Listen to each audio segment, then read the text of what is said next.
Alrighty, well, welcome back, everyone. We just talked about my best bets for this upcoming weekend. Some a little bit more aggressive than others. Picking Georgia to win by 39 points over Marshall is a little bit aggressive, but I feel pretty confident in that one. We will get into all of that, and we'll obviously update you on how I did on those bets at the end of on Monday. But let's get into a little bit of a catch up. Let's get into all the things that happened this week that we haven't had a chance out. Excuse me for that. Apologies. Lost you there for a second, but let's go ahead and jump into this. And let's talk about, to start things off, Tennessee was able to extend Josh Heupel to 2030 in his contract, and it's a no-brainer. There's no two ways about this. This is the best coach that Tennessee's had since Phil Fulmer was in town. They're doing things that I didn't think Tennessee was really capable of doing, if I'm being totally honest. With Georgia, with Alabama, with all of the teams right around them recruiting against them, I'm incredibly surprised that they were able to recruit at the high level that they are right now. They were able to get a guy like David Sanders Jr. at the offensive tackle position. They have Faison Brandon coming in the next class at quarterback. They've done an incredible job, and it's Josh Heupel at the center of all of it. There's a world where they go 8-4 this season. There's no doubt about that. And there was a world where 8-4, 7-5 was going to be a relatively fine season, all things considered, with all of the craziness going on around this program. It also was going to be a lot of noise from the fan base. So I think this is a great choice. I think this gets it out of the way. Everyone understands that Josh Heupel is their coach going forward, and I think there's a million reasons to feel very, very confident in this guy going forward at Tennessee. I think he's going to make an absolute huge impact for this team, and he's going to be a force to deal with for quite some time. So great decision by Tennessee. Feels like an absolute layup, and they were able to get it done for at least another 5 years. Ralphie 9 or Ralphie 11 is retiring. One of the two. Apologies for that, but going to be a really interesting thing. He will not be running this upcoming or tonight when they face off against Georgia Tech. "Quote unquote" an indifference to running, which very relatable. I fully understand that, so I do not argue with him by any means on that one. Does make me feel more confident in my Georgia Tech pick, if I'm being totally honest, but you will not see Ralphie tonight. They sound like they're getting Ralphie 12, I believe, ready for midway through the season. They didn't quite say exactly what that's going to be, but going to be weird to see a Colorado game without Ralphie running out on the field. To be fair, an indifference to running is something I think a lot of us can relate to, so totally understandable. Have a good retirement, Ralphie. This Dave Portnoy versus Ohio State conversation was really weird throughout the week. There was a lot of different takes from a lot of different people. There was, first, it was, it coming out that Ohio State had banned Dave Portnoy from their stadium. He was not welcome to come in with Fox. Then Ohio State said Fox made that decision. Then they said there was no ban at all. It was all over the place. There's no doubt about that. It is absolutely crazy. What I will say is, if Ohio State did ban them, I don't really care if it's a quote-unquote soft move. I don't really care if it's a quote-unquote lame move or whatever. I kind of wish they just said, yeah, he's not welcome, period. I don't want him here. He is not someone that we want around our football program. I kind of love that, if I'm being totally honest with you. There's no doubt about that. But at the end of the day, I don't think Ohio State handled it all that well, whether it was, letting it get out among your different media around that town, or the way they handled it afterward, kind of just pushing everything onto Fox.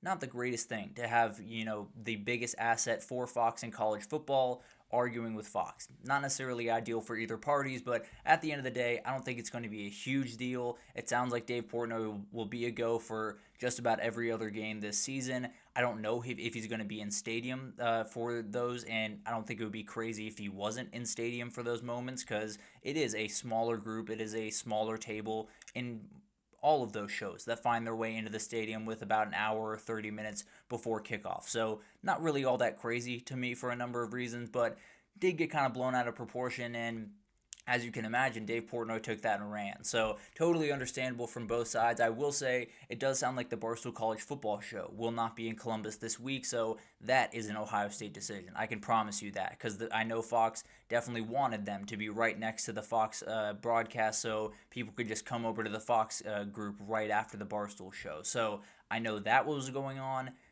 I don't know. It's very, very weird. I love the approach to the rivalry. I just wish Ohio State might have been a little bit more hard on their sleeve about it, if you will, a little bit more aggressive about it, and just said, yeah, he's not welcome at all. We'll move forward without him. So that would have been kind of fun, but a little bit of a crazy story that had kind of an anticlimactic ending at the end of the day. Lee Corso's final game day is coming up tomorrow, and it's going to be tough. I'm not going to lie to you. There are a lot of people out there that feel like Lee Corso is the heart and soul of college football. I am absolutely one of them. He is someone that I don't know what college football is without Lee Corso, and without Lee Corso on college game day. You know, I was born in 2001. He was already on college game day at that point. I grew up watching him on college game day and watching Kirk and all of those guys, watching Chris Fowler, watching everyone on that show, but he was at the center of it every single time. I got to go see game day in 2017 when they played Alabama, Florida State in Atlanta. Was a very interesting game between DeAndre Francois and Jalen Hurts, but at the end of the day, it was a surreal experience. It was really, really cool to see that guy in the flesh. It was really cool to see all those guys in the flesh, but particularly Lee Corso, because he's college football to me. I think there's a lot of people that embody what college football is. I think there's a number of players and former players and coaches and former coaches like Nick Saban, but Lee Corso is everything. He is exactly what college football is meant to be. It is meant to be fun. It is meant to be goofy. It is meant to not be taken all that seriously. It is meant to be happy. That is what college football is. That is what has always been for me, and Lee Corso has been the absolute center of that for me. He is someone that I don't think I'll have the pleasure of meeting. I very much am not giving up hope on that dream. Absolutely something that I would like to. But if I did, I would just say thank you. And if he finds this by some grace of God, I just want to say thank you to him. He's done incredible, incredible things for this sport, done incredible things for me. And he's a guy that I saw Josh Pate talking about it yesterday, and he made the perfect point. He is a guy that is tied for the lead with Deion Sanders at Florida State football for the most INTs in a college football career. He is a special head coach that coached at Navy, that coached at Indiana, at a number of different places and had great success at all those programs. In the last 30 years have been the most impactful he's been on college football. That is insane. It's not a case for 99.99% of people. It has not been the case for a lot of people that have come through the Game Day cast.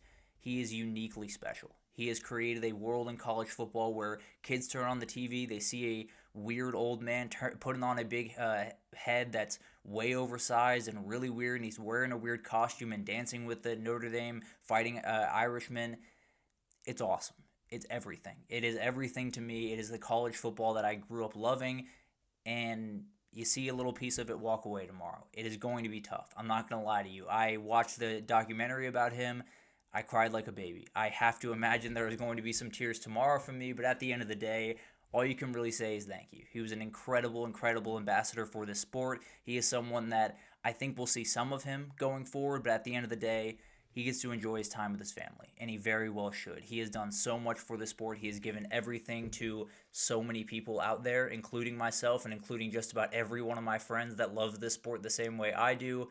He's an incredible human being, and it's not just about the college football aspect of it. It's about who he is outside of it. Incredible, incredible person. Absolutely someone that I haven't had the pleasure of meeting, but sometimes you don't need to meet people to know how special they are. Lee Corso is one of those people. Cannot wait to see what tomorrow holds, what all the crazy things hold. Hope they can get that Yale kid to find his way up there, because I think that would be very, very funny. But at the end of the day, an incredible, incredible career. One that he affected the game both as a player, as a coach, and maybe most of all as a media member. And he's done an incredible job and give me as many memories around college football as any one person on planet Earth. Absolutely love Lee Corso. Thank you for your service. Thank you for all your memories, and we'll see you around, I suppose. But let's wrap up this show. We got week one on deck, and we have maybe the best week one that we have ever had in college football on deck. And before we get into it, just kind of wanted to say thank you. I know this is a channel that doesn't have the biggest following by any means. They don't get a ton of views on these videos. Doesn't really matter. At the end of the day, this is what I love. I absolutely love college football. I want to do this for the rest of my life. That is why I'm sitting in front of you. It's been incredible to be able to interact with some new people and get to know new people on Twitter and get to know new people on YouTube and just talk about this sport. It's an incredible, incredible sport. It's lost its way just a little bit from time to time, but at the end of the day, an incredible sport with so many incredible people in it, some awesome stories. I love it in every sense of the word. I absolutely adore this sport. I will for the rest of my life, and hopefully I'll be able to be doing this for the rest of my life. I'll be able to be talking to you guys. Now, right now, I'm doing it for free. Hopefully, at some point, I can make a little bit of money off it and find a way to make this my career. But at the end of the day, It's the best invention in the world. College football is the greatest thing that we do, and it's going to be awesome tomorrow. We got Ohio State, Texas. We got LSU, Clemson. We got Notre Dame, Miami. We have every other game under the sun tomorrow. Enjoy it all. It's going to be incredible. It's going to be all over the place. I can promise you there's going to be some upsets, some crazy plays, some mistakes, some hair pulling out moments, but that's what college football is. And we're along for the ride every step of the way. I will be back on Monday or Tuesday, still trying to decide how I'm going to play Labor Day right now, but I'll be back as soon as I possibly can to break it all down. I'm sure it's going to be incredible. It's going to be crazy. Enjoy it all. Thank you so much for listening in. I'll see you guys sometime next week.